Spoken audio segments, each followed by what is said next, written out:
Assalomu alaykum. Sizlar bilan Termiz davlat universiteti axborot texnologiya fakulteti amaliy matematika yo'nalishi 1-kurs talabasi Nazarbek. Men sizlarga video fayllarni qayta ishlash dasturlaridan foydalanish mavzusi haqida ma'lumot bermoqchiman. Bunda video fayllarni qayta ishlashning ahamiyati, asosiy dasturlar, mashhur video tahrirlash dasturlari, tahrirlash jarayoni, video kesish, effekt qo'shish, ovoz o'rnatish, saqlash va eksport, tayyor videoni kerakli formatda saqlash, video tahrirlashning foydasi haqida gaplashamiz. Video fayllarni qayta ishlashning ahamiyati: sifatni yaxshilash, fayl hajmini optimallashtirish, kreativ jarayon va hikoya aytish, platformalararo moslik, texnik muammolarni bartaraf etishdan iborat. Sifatni yaxshilash: video yozuvlar ko'pincha yorqinlik, kontrast va ranglarda noaniqlik mavjud bo'ladi. Videoni qayta ishlash yordamida ranglarni tuzatish, kontrastni sozlash va kerakli vizual effektlar qo'shish orqali yakuniy mahsulotning sifatini sezilarli darajada oshirish mumkin. Fayl hajmini optimallashtirish: videolar katta hajmdagi ma'lumotlarni o'z ichiga oladi. Ularni qayta ishlash, ya'ni siqish va formatni o'zgartirish orqali videolarni turli qurilmalarda va tarmoqlarda samarali uzatish va saqlash imkonini beradi. Kreativ jarayon va hikoya aytish: video montaj qilish va qayta ishlash jarayoni orqali hikoya aytish san'atini shakllantirish mumkin. Kliplarni kesish, o'tishlar va maxsus effektlar yordamida tomoshabinlar e'tiborini jalb qiluvchi o'ziga xos qiziqarli videolar yaratiladi. Platformalararo moslik: bugungi kunda videolar turli platformalarda, televizorlar, mobil qurilmalar, veb-saytlar va ijtimoiy tarmoqlarda namoyish etiladi. Videoni qayta ishlash yordamida mahsulot turli formatlarda eksport qilinadi. Bu esa uning turli qurilmalarda optimal ishlashini ta'minlaydi.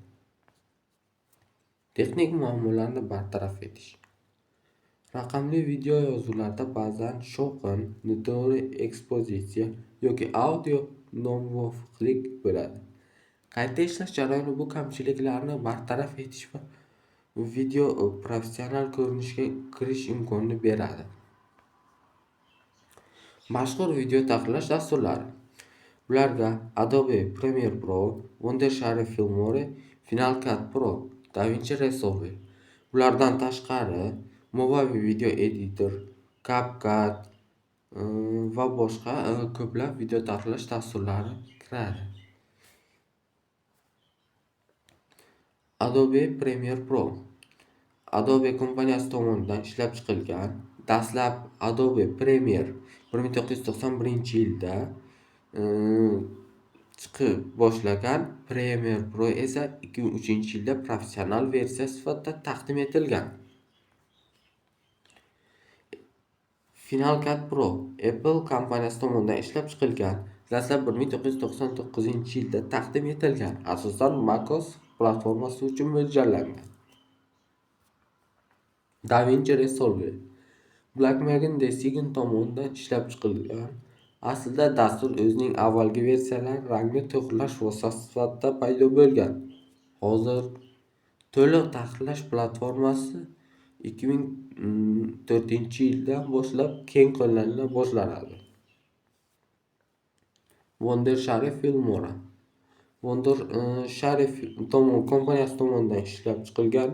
Dastur taxminan 2012-yillarda ommaga taqdim etilgan va asosan oddiy foydalanuvchilar hamda yarim professional darajadagi loyihalar uchun mo'ljallangan.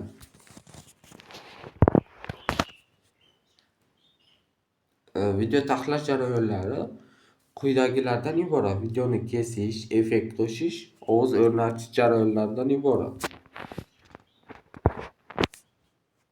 Videoni kesish quyidagi ketma-ketlikda bajariladi.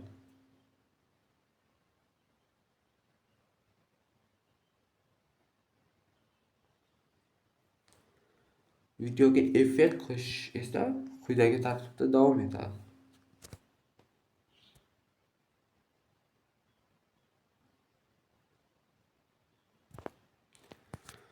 Videoga ovoz o'rnatish jarayoni ham mavjud. U quyidagi tartibda davom etadi.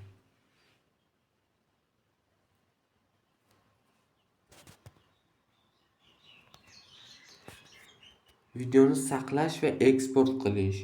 Video tahrirlash tugagandan so'ng uni eksport qilish va kerakli formatda saqlash muhim bosqich hisoblanadi. Video sifatini saqlab qolish, hajmini optimallashtirish va turli qurilmalardan moslashtirish uchun to'g'ri format va sozlamalarni tanlash kerak. Videoni eksport qilish jarayoni. Ko'pchilik video tahrirlash dasturlarida eksport qilish quyidagi bosqichlardan iborat bo'ladi. Mana hozir sizlarga ketma-ketlikda ko'rsatamiz.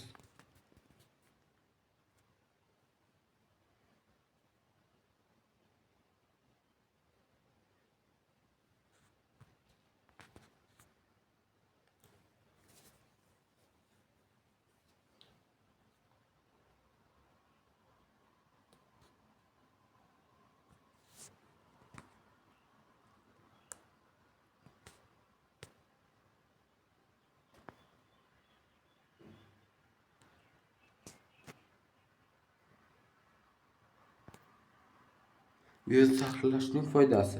Bugungi kunda video tahrirlash ijtimoiy tarmoqlar, biznes, ta'lim va ko'ngilochar kontent uchun muhim vositaga aylangan.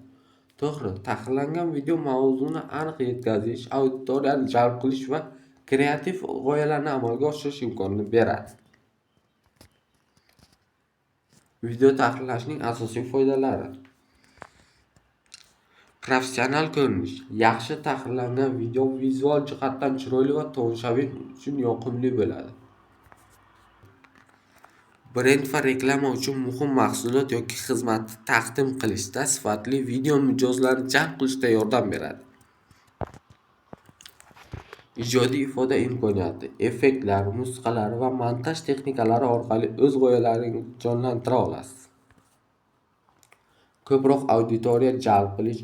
YouTube, TikTok, Instagram va kabi platformalarda sifatli kontent ko'proq ko'rish va obunachi olib keladi. O'rganish va kasb sifatida ishlash. Video montajni yaxshi o'zlashtirgan kishi frilanser yoki professional tahrirchi sifatida daromad topishi mumkin. Xulosa qilib aytganda, video tahrirlash bu ijodiy va texnik jarayon bo'lib, unda kesish, effekt qo'shish va ovoz o'rnatish kabi muhim bosqichlar mavjud. To'g'ri dastur va texnikalar yordamida yuqori sifatli videolar yaratish mumkin. Agar siz video montajni o'rganmoqchi bo'lsangiz, CapCut, Adobe Premiere Pro yoki DaVinci Resolve dasturlaridan foydalanishni tavsiya qilamiz. E'tiboringiz uchun rahmat.